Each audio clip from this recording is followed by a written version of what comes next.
fellas. Hey guys. It's day 3, and we hit the gym today, and we got my parents helped me get a co-signer, or they were my co-signer, and I'm getting a car. I don't really want to disclose what I'm driving yet. Once you get it, you guys will be like, "Oh, there's something wrong with you." But it's a tool. It is a tool. Don't be egotistical, you sacks of no good for nothings. All right, don't let an ego make your life decisions, because they will be the wrong decisions every time. But hopefully this car works out, and hopefully it does what I need it to do. It's going to need a ton of mileage. It needs really good gas mileage, and if you guys can figure that out, then you'll probably know, and you'll light me up in the comments. But just so you know, it is a tool, you freaking jerks. So just keep that in mind. For what I have and what I'm working on is a part of the goal. And it gets me to where I want to be. And maybe that makes sense. And maybe for some of you, it'd be like, just find a better way. And you know what? You could be right. But it's not how it's going to work today. So we're going to do it. And we're going to be driving a bunch. And then we're going to be doing roofing. My parents helped me get the car, the car loan and all that situation. So we're setting up my credit, and we're going to be working on that. So I needed a co-signer to finish that. And then now that'll take place, and we are going to be, there's my daddy saying hi, just got home. And so we are going to be focusing on that and getting our credit fixed in the next couple of years. Not fixed, but better, higher on the board. I haven't had a credit card before, and credit cards are kind of a iffy thing for me, just like dealing with credit. But it can be a good thing and it can be a bad thing. But if you're responsible, which I plan to be, I don't plan to go out and get a bunch of debt, and I really want to just use it for good and be on purpose with it, so that I can continue to achieve my goals with fishing, outdoors, and finding that potential wife. She's out there, and I'm becoming who I want to be to attract her, working on the finances, working on my things. So some of the things I need to work on right now in my relationship with myself is some big ones. When someone says something, you probably need to write it down, because initially you might not understand how much that means to them. And so you might need to bring it up again. Be like, hey, what did you mean by this? How did you mean this to me? How did you want that to come across? And sometimes the way they say it, you don't take it how they mean it, because your words have to carry a certain weight across the board. And sometimes those words just don't carry, and sometimes us guys are just goes right over our heads. And maybe it's just where I'm at, and in a year from now I'll be like, man, I'm so special for not listening. I'm so ignorant, so stupid, so young. How could I not? How could you not treat those words? And that's how I feel now. How could you not treat those words when they were said to you? It's just like, but it's a part of the growth. It's a part of the journey. I didn't mean to hurt. I didn't mean to do any of that, to that person. So that's my fault. I take a full accountability for that. And so that's why I'm sitting here in my truck tonight, and that's why I'm talking to you guys, so you guys know I'm accountable for that. I am aware of that. Now, my next future partner, I'll let them know that I've had that issue. And when something doesn't carry the weight across, maybe if you could pause in what you said, stop what you're doing, and really deliver that how you mean it. Because if you don't, that's a lack of communication, starting there. And then from that point, you will build resentment, because if that person does it again, because they didn't understand the way that it came across, this was a no-go, this is non-negotiable, don't do this to me.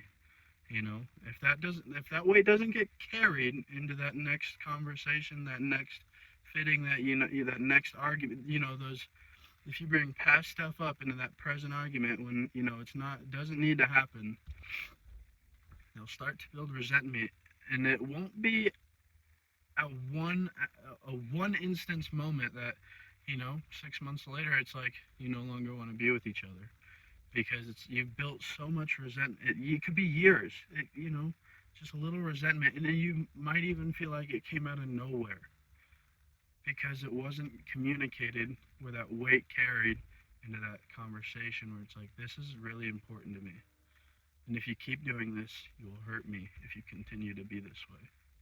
And so that's something I'm working on right now.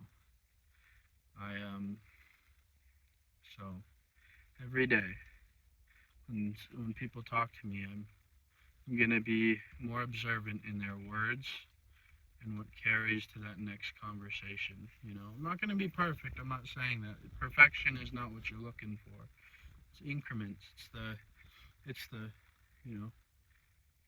through time passes, it's like, it'll take time, but that the thing that's coming around on the internet, time passes anyways, so just little increments over a long period of time can make, it's the compound effect. And one of my mentors, that was a book he gave me, and holy crap, boy, does that work well, huh? You eat a candy bar once, you don't get fat. Eat a candy bar every day for 365 days, I bet you'll look a little different.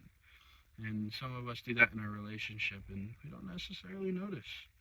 We say some crap every day, and that compounds.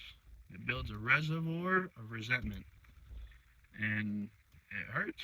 It's painful to hear your mistakes, but it's most importantly that you hear them. So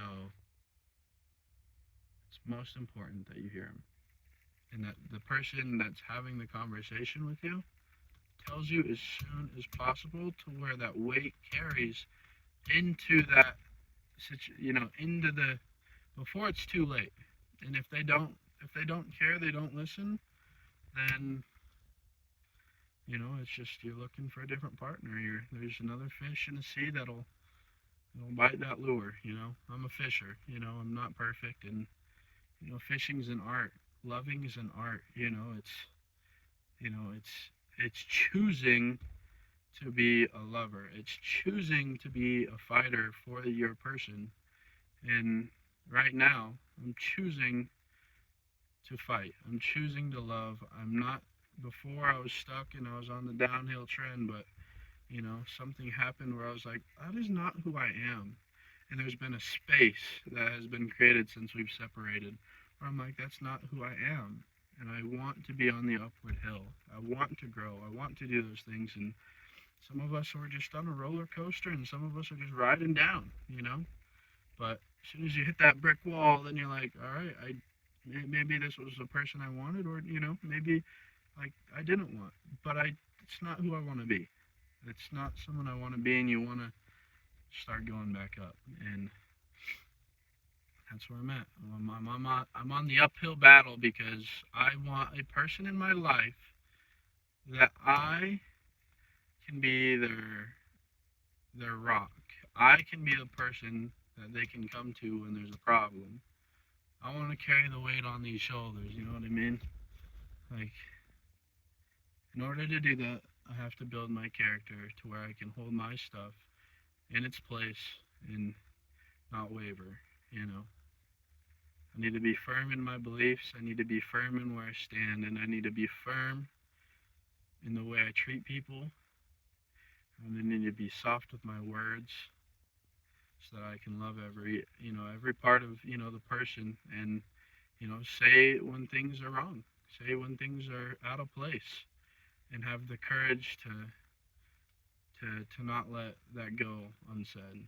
And same with you guys, have the courage, say the things in your relationship that'll hurt, and say them as soon as you can. Maybe, take some time to realize that what needs to be said and how it needs to be said. Come with softness, come with love, come with an open heart, open your ears, listen, Really listen to your partner on what's happening, because if you don't, and you think, sometimes we think they're the problem, but the actions that they're doing now are because of the things that you did to them, you know? So you think you're breaking up, you think it's you're the reason and you want to break up, because of them, but it's something that they did and they didn't communicate it with you. And maybe you didn't op- open an opportunity where communication was accepted. And that can be your fault. And it may have been my fault. And so it's something I need to see in the future, that when there's little rip tides and something happens and there's no communication after, that I need to dig into it, and I take the responsibility for my actions. And once I do, if we can't resolve this even after communicating, then it's on them. But the initial start, I need to be aware of it, and now I am. And so when those trends start to appear in my habits, I'll be ready. I'll be ready to confront my bad habits, my bad, communication skills. I'll be able to confront it. And so that's your little tip for tonight. Confront your bad habits immediately. You might not have the courage. Your partner might not be supporting you, but those are habits, and they can be changed. Habits can be changed. Like right now, I'm recording.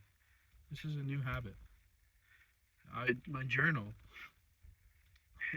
Like whenever I don't have my journal, it's like I panic. Where's my journal? So make some new habits. Treat your partner better, or you'll lose them, and somebody else will. And so love your partners. Take care of them. We're in a hookup culture, and I'm not for it. I hope you guys aren't.